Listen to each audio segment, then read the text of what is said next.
3 bad habits that you, dear catamaran captain, should avoid when docking your boat.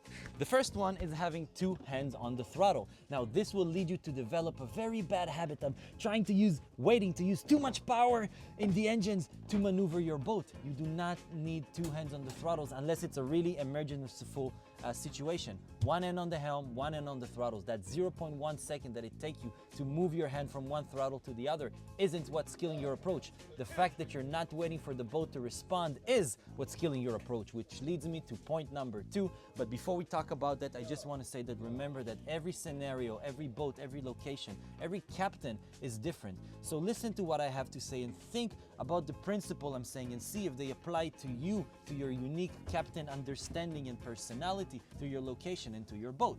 On to the second point, which is not neutralizing the engines in time when you're using them to spin the boat around. Now, on a monohull, when you're turning with the helm, this might make a little bit more sense, right? Before we reach our destination where we want to end our turn, we countersteer to slow our spinning momentum.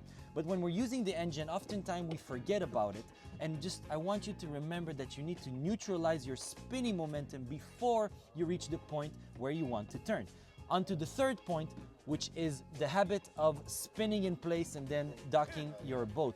I see it a lot time in marinas, just captain rocking up to their spot, spinning in place and then going in. It's not a big issue if it's light wind and there's not a lot of wind pushing you away. But remember that catamarans have high windage. They are much more likely to be pushed by the wind.